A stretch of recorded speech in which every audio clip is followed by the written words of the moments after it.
Hey everyone, welcome back to another episode of r/ProRevenge. In today's episode, you won't pay rent. Good luck finding a new apartment. Don't scam a bot developer. Do you want to invade my space with your car while I wait for a tow truck? Hope you didn't have to rush off. Before we get into today's episode, remember to subscribe so you never miss a video. So let's get started. You won't pay rent. Good luck finding a new apartment. So this happened to me about 10 years ago in a big city on the West Coast. Hopefully this counts as pro-revenge. I had just finished grad school and was looking for a way to cut down on rent in an already expensive rental market. Now, mind you, I was young, desperate, and inexperienced with roommates at the time, and this was a huge life lesson for me and hopefully for my roommate too. I placed an ad for a roommate on Craigslist, which in hindsight wasn't a smart move. Enter bad roommate. Bad roommate was a few years older than me and at first seemed really cool with a stable job as a licensed masseuse. After interviewing her, hitting it off really well and getting to know each other for about a month, we rented a loft in downtown around October with the agreement rent, utilities would be split. Around the time our first rent was due, November, bad roommate said that her work had been slow and she would pay rent in the next 2 weeks. Luckily I had enough in savings, so I covered rent. Well, the 2 weeks came and went and still no rent. When I asked her about the rent, she yelled obscenities and accused me of being abusive and harassing her. No kidding. While claiming she didn't have money for rent, she would be out of the house from around 9 a.m. until around 2 a.m., visiting friends. All of this nonsense continued on, as well as other things such as stealing my food and breaking some of my belongings, including a bottle of wine that my recently deceased sister had gifted to me. Bad roommate's excuse was bad energy in the house, while giving me a little smirk. Fast forward to the beginning of December and you guessed it, still no rent. This time, in addition to yelling obscenities, accusing me of being abusive, and breaking my stuff, bad roommate called the police on me, accusing me of making threats. The cops did not do anything as there was no evidence I did anything. For the record, I didn't, but they did give me a lecture about making threats and said next time they come out I could be arrested or forced to leave the residence. By this time I was almost out of savings and was fearing eviction. Bad roommate had not paid rent since move-in. The final straw came when I came home from work to find her threatening my 2 cats who were cowering in the corner.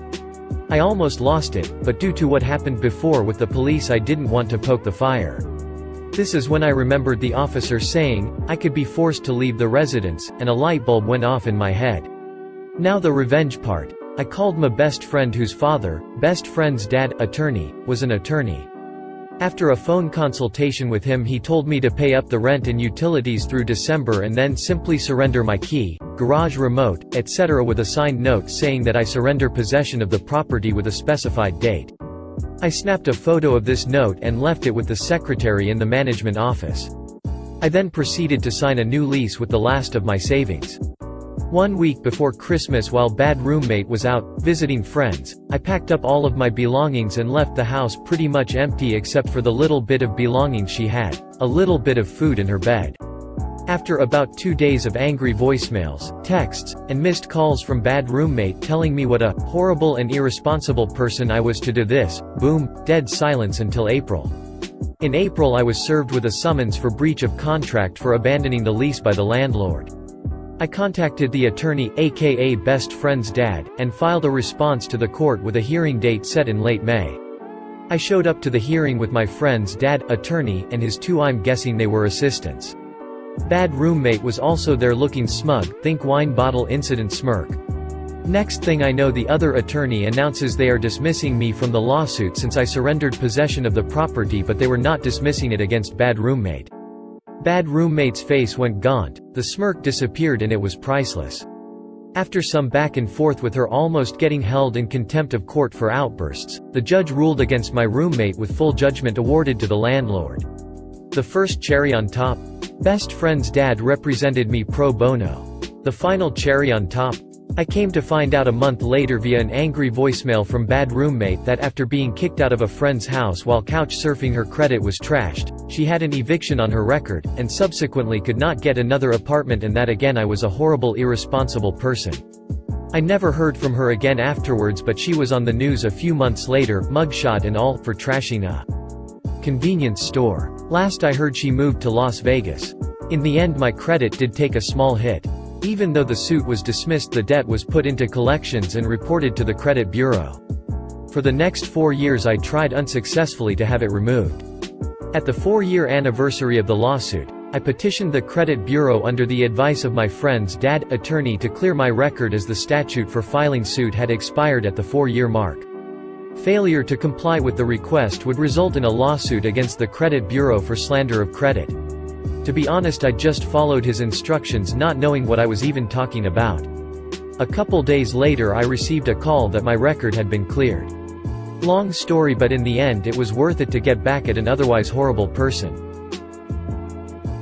Don't scam a bot developer. Hello, this is my first ever post here and it might not be the best, but just thought I'd share it. I develop bots for people on Discord, a chat platform for those who somehow don't know. One day, I checked for hiring in a developer server and saw a job of making a simple bot for a cafe group. I messaged the owner and got the job. I coded the bot the next day and waited for a response from the owner. It turns out that the owner was taking a break from Discord, so about a week later, when she was finally back, she DM'd me and I fixed the final bug and showed them the bot. Right away, they said, "Thank you for the bot, have a great day," took away my admin role in the server, and blocked me. However, it didn't occur to her that I might be able to give myself admin with the bot. I immediately set the permissions that everyone gets on join to administrator. I am an admin in a bigger Discord server, with about 300 members.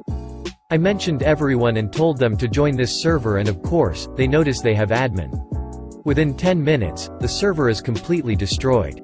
I haven't seen their reaction since I left the server, but I bet they will never scam anyone ever again. Do you want to invade my space with your car while I wait for a tow truck? Hope you didn't have to rush off.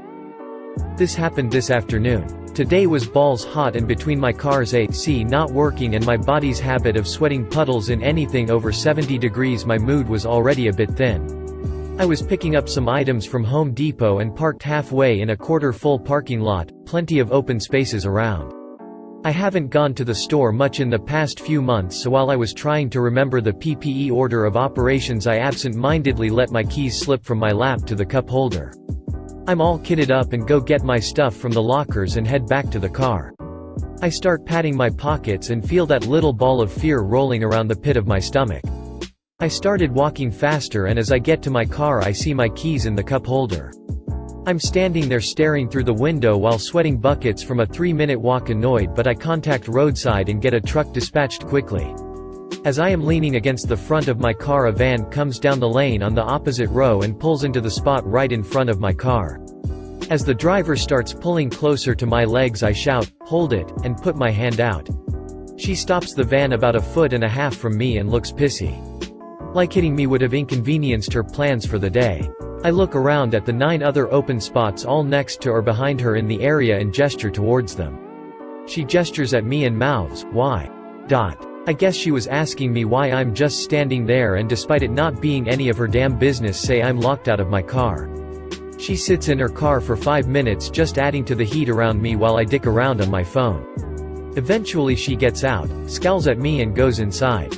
About 20 minutes after she went in, my tow truck shows up, but it's on the lane opposite me.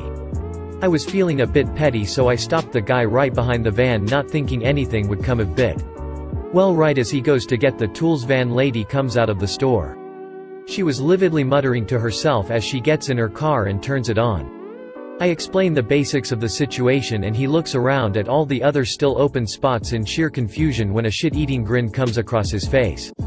He starts opening the door, taking a few extra minutes to make sure he does it right, and then has me sit in his air-conditioned cab while he fills out an order form because his phone was acting up. The dude took probably an extra 10 minutes to do his job while van lady is stewing in her annoyance. I appreciated the solidarity and threw him a few bucks for the service. He then made sure I got to leave first before rolling out. Dear tow truck guy, you rock. If you made it to the end of the video, thanks for watching. Remember to subscribe and we'll see you in the next video.